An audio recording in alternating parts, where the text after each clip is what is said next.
Patrick Delachaux, bonjour.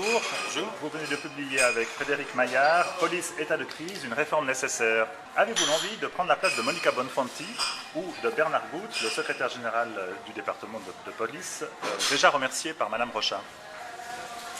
La question ne se pose pas sous cet angle, en tout cas pas pour moi.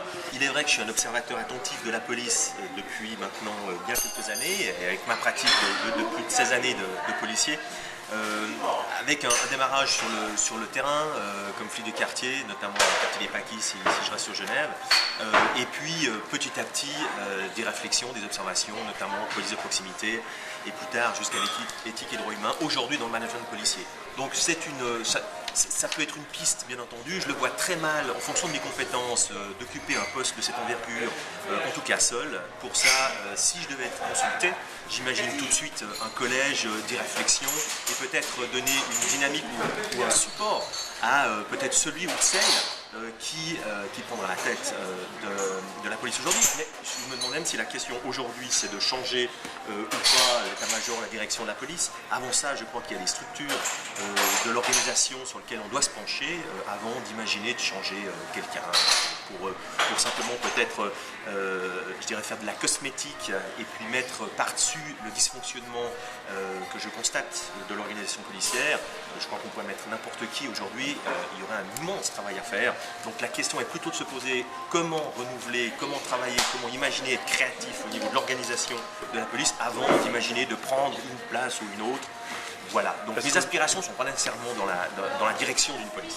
En quelques mots, de quoi souffre au fond la police genevoise?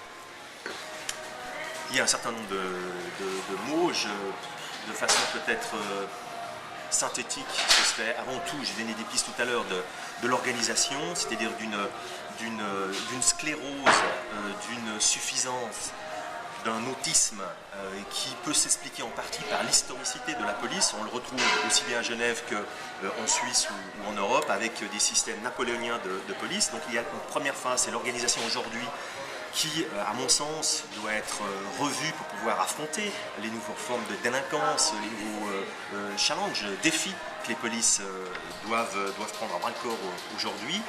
Vos anciens collègues, est-ce qu'ils sont victimes de cette situation ou bien ils sont aussi partie prenante, aussi une part de responsabilité dans le dysfonctionnement que vous dénoncez? Collègues, alors tout d'abord tout le monde est collègue, vu que justement une des difficultés c'est que de la direction en bas, quasiment tout le monde a été sur le terrain ou est policier.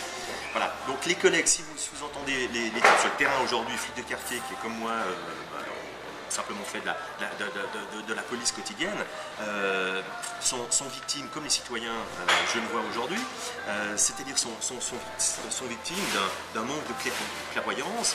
Je me permets de parler d'autisme et de suffisance. Il faut bien se dire que l'employé et je dirais le premier arrivé, le plus jeune, c'est lui qui le paye. Alors après on le paye de bas en haut, parce que peut-être qu'aujourd'hui, certainement aujourd'hui, il n'y a pas eu le courage pour tous, que ce soit la direction, les états-majors, les syndicats, de prendre les problématiques de façon créative. Et qui implique la presse et l'université aussi. Ne surtout pas opposer proximité et répression.